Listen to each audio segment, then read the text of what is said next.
मैंने जो करा वो माफ़ी के लायक नहीं था। मैंने बहुत गंदी चीज़ें बोली है, बट ये मेरी पहली और आखिरी गलती होगी। माफी मांगती हुई इस लड़की की उम्र कथित तौर पर 15 साल है, इसलिए हम इनका चेहरा नहीं दिखा सकते। लेकिन ये पिछले कुछ दिनों में इंटरनेट पर खूब वायरल हो रही है। वजह है पीएम मोदी पर की गई अभद्र टिप्पणी। इसके बाद लड़की के खिलाफ एफआईआर भी दर्ज हो गई। यहां तक कि खुद पीएम मोदी की तरफ से रिएक्शन भी आ गया। खैर, इस माफीनामा वीडियो में लड़की कहती है कि उनके आसपास के लोग गाली गलौज कर रहे थे, इसलिए वो भी इन्फ्लुएंस हो गई और उन्होंने भी वैसा ही करना शुरू कर दिया। पहले पूरा वीडियो आप देख लीजिए। जुलाई को मैं सीपी गई थी अपने फ्रेंड्स के साथ।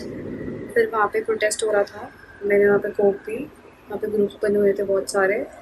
वो लोग बहुत चीज़ें बोल रहे थे, बहुत गालियाँ दे रहे थे प्रधानमंत्री जी को। उन लोगों के इन्फ्लुएंस में आके कि तुम लोग भी बोलो, तुम लोग भी बोलो, कोई सब बोलो करके मैंने बहुत चीज़ें बोली।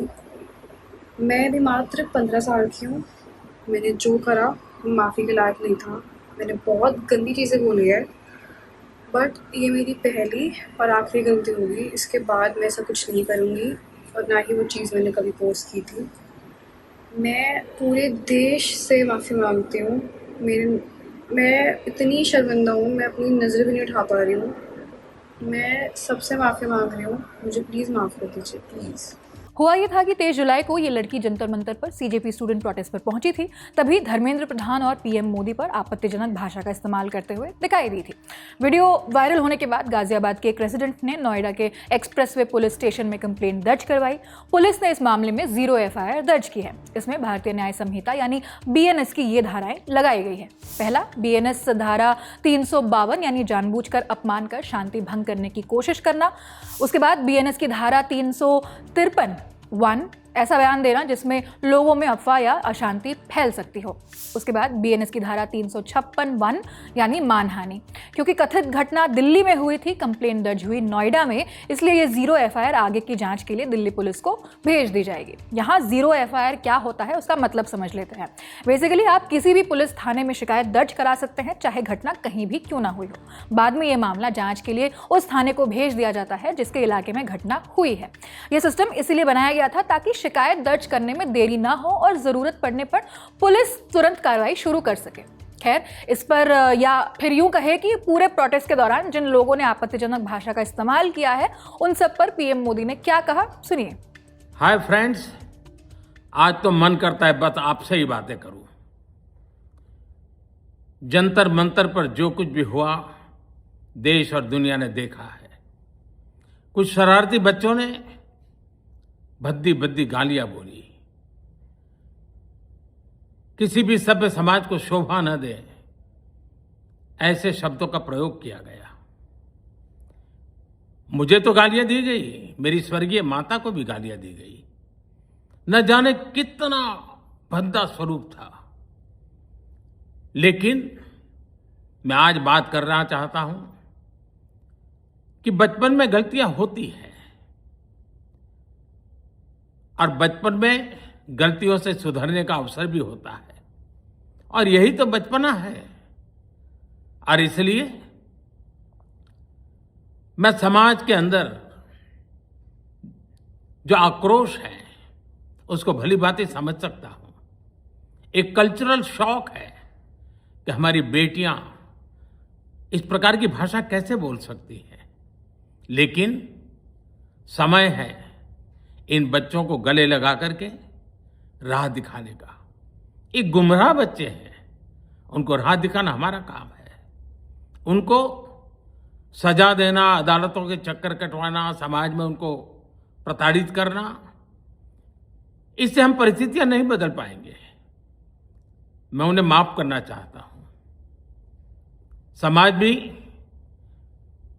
मेरी इस बात को स्वीकार करे, क्योंकि मेरे मन में एक ही भाव है। कभी कभी दांतों तले हमारी जीभ आ जाती है, खून निकल आता है, लेकिन हम दांत तोड़ते नहीं हैं, क्योंकि दांत भी हमारे हैं, जीभ भी हमारी है, बच्चे भी हमारे हैं। उन्हें राह दिखाना हमारा काम है। गुमराह को राह दिखाना कठिन होता है, लेकिन कठिन काम हमको करना है। और इसलिए आओ, मैं इन बच्चों को कहता हूं, बच्चों आओ, हम देश के लिए साथ मिलकर के आगे बढ़े। कुछ नया सीखें, गलतियों से भी सीखें, अपने सपनों को लेकर के चल पड़े।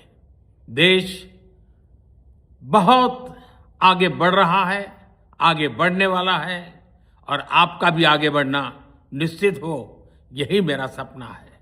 मैं आपके लिए जीता हूं, आपके उज्जवल भविष्य के लिए खपता हूं। आओ हम मिलकर के देश को आगे बढ़ाएं। बहुत बहुत धन्यवाद दोस्तों। बस आओ, गलतियों से सीखो, आगे बढ़ो। इस पर सीजेपी संस्थापक अभिजीत दीपके ने भी कमेंट किया कि क्या ये बस सोशल मीडिया पर ही माफ करेंगे या उन पर दर्ज केसेस भी वापस लेंगे। अपने एक्स अकाउंट पर एक और वीडियो पोस्ट करते हुए अभिजीत दीपके ने पूछा कि जो बीजेपी आईटी सेल के लोग सालों से महिलाओं के खिलाफ बेहद गंदी और अपमानजनक बातें करते आ रहे हैं, क्या उनके खिलाफ भी एफआईआर दर्ज की जाएगी। खैर, इस लड़की के माफी वाले वीडियो पर बीजेपी सांसद कंगना रनौत ने भी रिएक्शन दिया, जो खुद इन दिनों जेन ज़ी प्रोटेस्ट पर उनकी टिप्पणियों के लिए चर्चे में है।